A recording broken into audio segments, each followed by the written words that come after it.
16 ліпеня 1944 у той дзень у Мінску на полі былога іпадрому ў канцы чырвонаармейскай вуліцы адбыўся унікальны парад, які практычна не меў аналагаў у сусветнай гісторыі. Ва ўрачыстым страі ішлі партызаны, больш за 30 000 чалавек. За час акупацыі яны пусцілі пад адхон звыш 11 000 варожых эшалонаў і 34 бронецягнікі. Разграмілі амаль 1000 гарнізонаў непрыяцеля, ўзарвалі 819 чыгуначных і амаль 5000 іншых мастоў. Яны і на парадзе былі са зброяй, гатовыя да бою.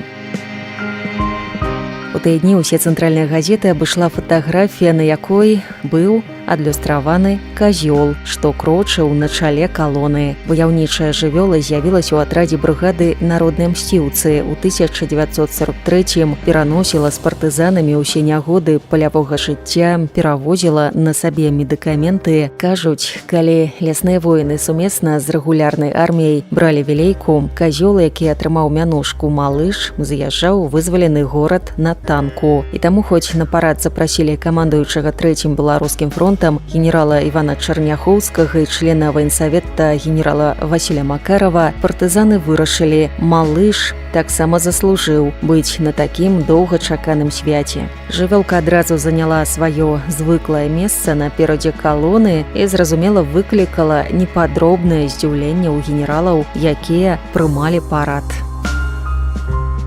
Варта сказаць, што першы пасляваенны парад народных мсціўцаў адбыўся 9 ліпеня 44-го ў Магілёве. У ім удзельнічалі 4 партызанскія палкі, 3 брыгады і 7 асобных атрадаў Бялыніцкай, Магілёўскай і Шклоўскай ваенна-аператыўных груп. Усяго больш за 8 000 партызанаў. У калонах, акрамя іх, прайшлі байцы чырвонай арміі. Паводле ацэнак гісторыкаў і відавочцаў, удзельнікамі параду разам з гледачамі сталі 25 000 чалавек. Ну а эстафету мінскага партызанскага параду пераняў Віцебск. У нядзелю 23 ліпеня 44-го на Сяной плошчы і Пралетарскім бульвары выступілі партыйныя дзеячы, камандзіры партызанскіх падраздзяленняў і часцей чырвонай арміі. Пасля міма трыбуны прайшлі байцы 7 партызанскіх брыгад і салдаты, якія аднаўлялі горад, за імі калоны працоўных. У парадзе паўдзельнічалі 5000 партызанаў і каля 10 000 грамадзянскіх. І яшчэ некалькі лічбаў. З 1941 па 44